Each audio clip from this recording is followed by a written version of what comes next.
Hello and welcome back to my channel Fly High with Priya. In this video, I'll be discussing a very different kind of poem, that is Adonais. It is a pastoral elegy by P.B.Shelley, and it was written in 1821, April 21, and it is dedicated to John Keats on his death. This was written by P.B.Shelley. Now the topic Adonais. Adonais here is made up from two words, that is Adonai and Adonis. Adonis in the Greek mythology is the lord of goddess of love, who was killed by a wild boar, and he was loved by Aphrodite and Phryspon.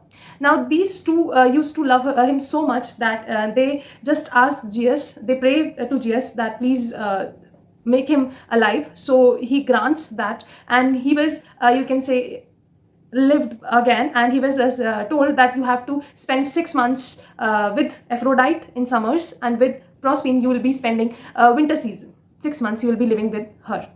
So this was the story of Adonis, and Adonai in Bible is used for the plural form of Lord.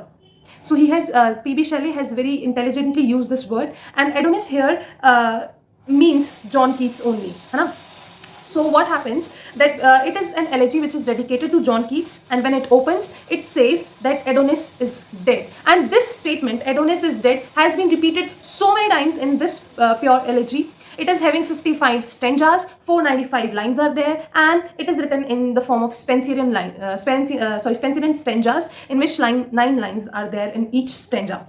Okay, so as I was talking about the elegy, when it opens, it is stated that Adonis is dead and everyone is lamenting or mourning over his death. Now, as Muse is invoked by John Milton in Paradise Lost, Urania, same Muse is being invoked by this P.B.Shelley, and he says that Urania is the mother of Adonis, and where is she? He's asking that where is she? How is she feeling? And she should come and mourn over the death of this Adonis, and she should cry noisily. And Urania is here a symbol of the people who love John Keats, and who he is basically inviting that they should come and they should mourn over the death of this person. So she comes, and he says that you should cry very loudly, noisily, you should lament, you should cry noisily. But after stating that, in next 2-3 lines he states that we should not be making noise, because the dead body here is you can say the person in the grave is silent, he is not making any noise, so we should pay respect to him, and we should not make noise. We should lament, or we should mourn peacefully, and we should not make noise at all, so this was the contradictory statement. He says that there is no use of crying so hard, because of our crying he'll not be coming back again to life, he has gone. So it is useless to cry out so loudly, we should not cry that loudly. So this was in 4-5 stanza, this is the explanation. It is written, and then what happens, he then says that he is an immortal being. But after saying that, he says that of course he is a mortal being. If he would have been immortal, then he would not have died, but as he has died, he is mortal being, just like priests, slaves, or any other liberticides who just are busy in crushing the liberty of other people. He is just like others, but he will continue to reign. And this statement is made on the basis, you can say he stated this thing, that he will continue to reign because his writings are there, and they will be there always in the hearts of people, whoever will read them. So he will continue to be there in the minds of people. And he also concludes in the 4th-5th stanza, he says that he is the third son of life. And a third son of life means he's the third best poet. In his defense of poetry, P.B.Shelley has stated that Homer is the first one, Dante is second one, and he states that third is John Keats. So he has in this elegy also stated this thing. And then he says that death, he personifies death here. He says that death is not able to, you can say, accept the fact that John Keats is dead. Means death itself is not able to accept this very fact.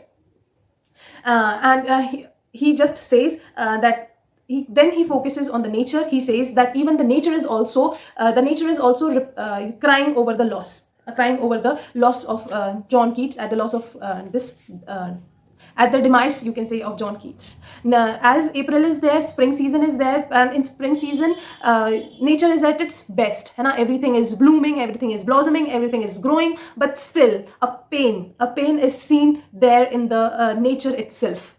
because he has so many because John Keats has you can say written so much about nature. His all the poems were about nature only, na. So even the nature is also feeling sad that he has died. And he even uses imaginary here. Spring imaginary is also used, that spring is also personified, है ना? And he asks that how is Urania feeling. Again and again he just asks that how is she feeling. Then after that he condemns the reviewers, or you can say critiques, who mercilessly, yeah, heartlessly always criticize the writings of John Keats, be it Endemonium, be it Hybron, whatever he wrote, है ना, in his lifetime, it was criticized by the critics. And he means goes at a further step and he says that the death of John Keats was just because of these reviewers, means they are the reason behind the death of John Keats. And why he states that? He states that their remarks were so harsh, that nobody can bear such remarks, and this is the reason that he has died. He just condemns this quarterly reviews. He says that it has written so much shit about John Keats. It is such a bad means he was such a bad poet, and all these things has been written by quarterly reviews. And he says that now John Keats has gone to a place where he'll be free from pains, sufferings, calumny, envy, means he has become eternal. He has become one with eternal, one with nature. Nobody will be there to just you can say condemn him, to criticize him. He has become eternal. And he also says that he invites the contemporary poets. He himself says that I, Leigh Hunt, or be it Thomas More, they are all, you can say, they are tormented, and they are just, you can say, sad over, they are lamenting over the death of John Keats. Means contemporary poets are also included, and they are also they are also very sad over the loss, है ना? And he says that as he has become one with nature, so so all these criticisms, whatever criticisms were laid on John Keats, now it doesn't matter. All these criticisms have no meaning, है ना?